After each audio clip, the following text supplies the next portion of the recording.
Welcome to the City of Safety Harbor's first televised water resource workshop. I'm Lori Messenger, and Chris Hansen and I are your water meter readers. The City of Safety Harbor has taken a proactive approach to early leak detection, water conservation, and preservation of our waterways with quarterly resident workshops held at City Hall.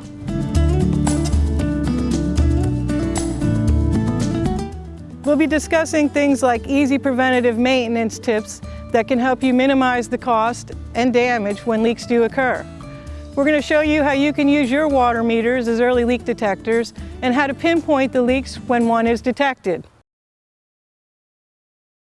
Your water meter boxes are typically located in the front of your property on either the left or right side property lines and are usually close to the sidewalks or right-of-ways.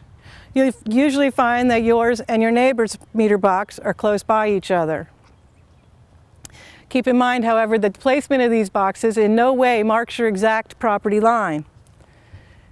There's a couple of things inside your couple of important things inside your meter box. One is the stop. This is the main shutoff for the water coming onto your property. Pointing at the meter is on, a quarter of a turn to the left is off. This stops flow of water from the city's line to your entire property. Next is your meter. On top of every meter lid is a number. That number is unique to your account and address.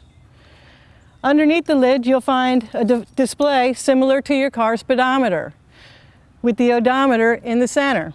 This device has two small dials. There's a triangle dial and an hour hand. The triangle or star moves when water is being used. The movement of the triangle or star generates movement of the hour hand. Movement of the hour hand advances the numbers, and those are the numbers we read to calculate your monthly bill. If the small triangle or star are moving and you're not using any water inside or on your property, it's indication of a leak.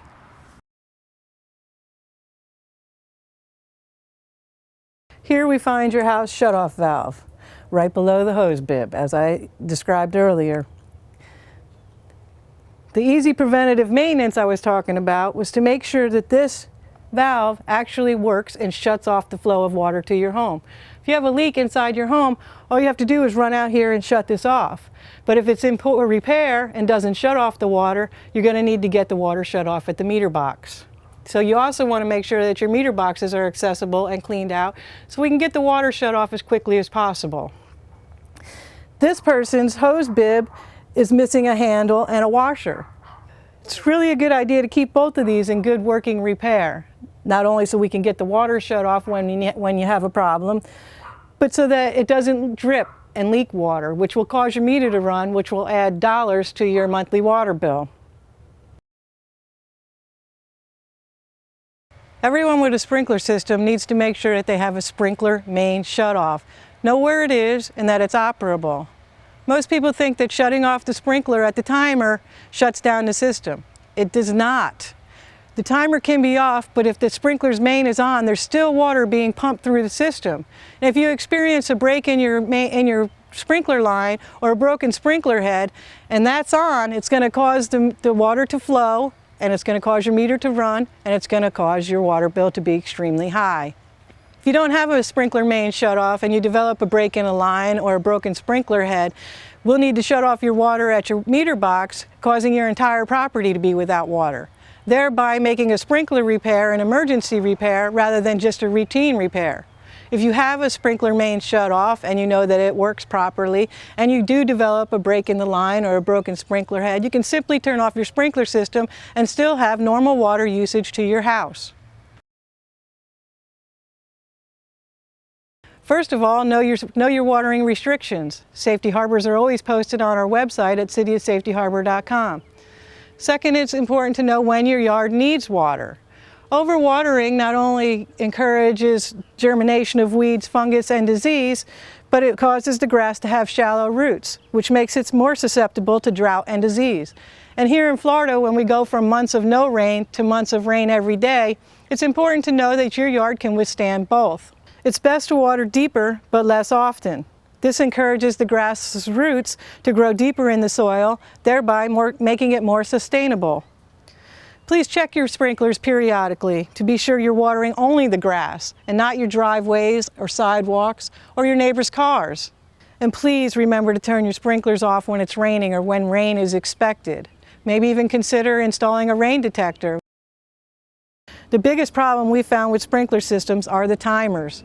Timers are susceptible to power surges and lightning strikes. And if they take a power surge, they could be going off at odd times when you won't even know it.